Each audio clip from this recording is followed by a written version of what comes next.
Бағашар Мұхамеджанұлының өмірге келуі де өзгешелеу болды. Тоқмолда атасы елге сыйлы, көріпкел, молда кісі болатын.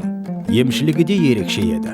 Жас ұлғайғанда қазақи дәстүрді бұзып, өз балалары емес кенже немерелері Мұхамеджан мен немере келіні Мәриям ханды қолына кіргізіп алады. Өзінің қалауымен кенже немересі Мұхамеджанға 17 жасар Мәриям хан бойжеткенді ұлттық дәстүрмен құда түсіп әперген еді. Жас жұбайлар ата қолында тату тәтті тұрып жатады. Арада жылжып 9 жылда өте шығады. Ағайын туыс ішінде күңкіл әңгіме де шыға бастайды. Бірде Тоқмолда қарт, немере келінім өмірге ұл бала дүниеге әкеледі, атын Бағашар қоясыңдар дейді.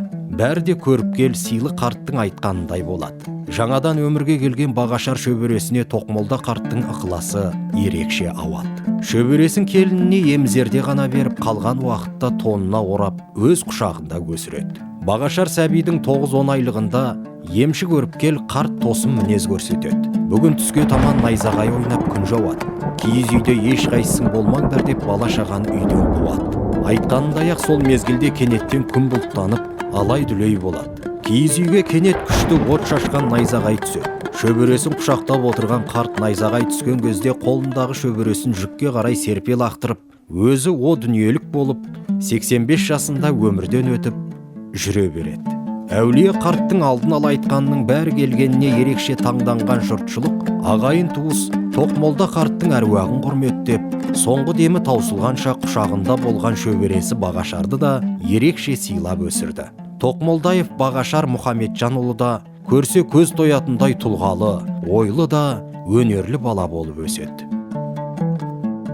1967 жылы Ыдырыс Көшкінов атындағы орта мектепті жақсы бітіріп, сол жылы Қазақтың мемлекеттік ауыл шаруашылығы институтының инженер-механиктер дайындайтын факультетіне оқуға түседі. Жауапкершілігі зор, қызығы мен қуанышы мол студенттік күндер басталды. Студенттер партасында жүріп оқумен бірге институттың домбыра оркестріне қатысып, волейболдан құрама команданың сапында ойнады. 1972 жылы жоғарғы оқу орнын бітірген Бағашар Мұхамеджанұлын ауыл шаруашылығы министрлігі жаңадан құрылған Торғай облысының Амангелді ауданына жолдамамен жібереді. Ауданға техникалық байқау инженері қызметіне орналасады.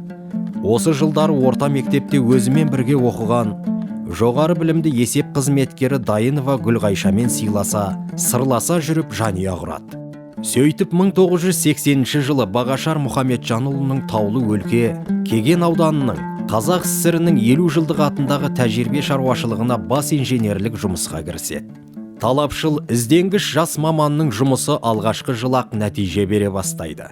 1982 жылдың сәуір айында аудандық сельхоз техника бірлестігінің бас инженерлігіне 1983 жылы бастығы жұмысына бекітеді. Өзде өнерпаздармен бірге өнер көрсетіп, тәжірибесі Қазақ телеарнасында көрсетіледі.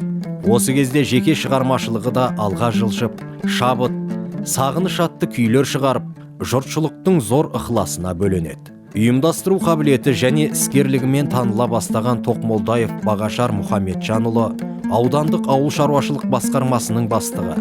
Одан кейін 1992 жылы Алматы облысы Кеген аудандық атқару комитетінің төрағасы қызметтеріне жоғарылатылады.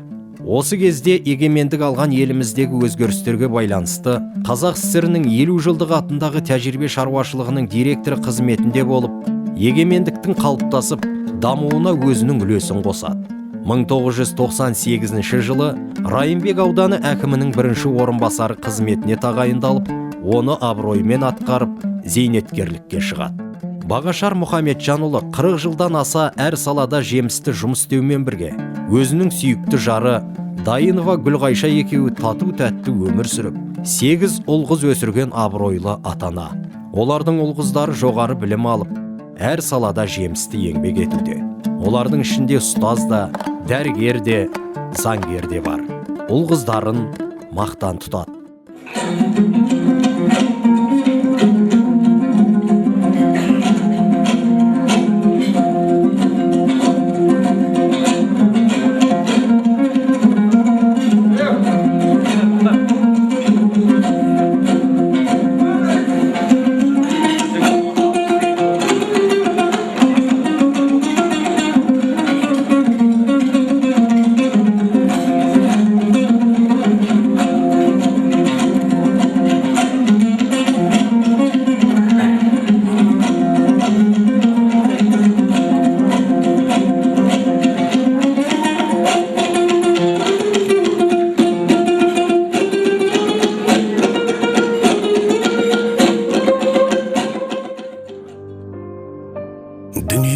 келеді адам, кетеді адам.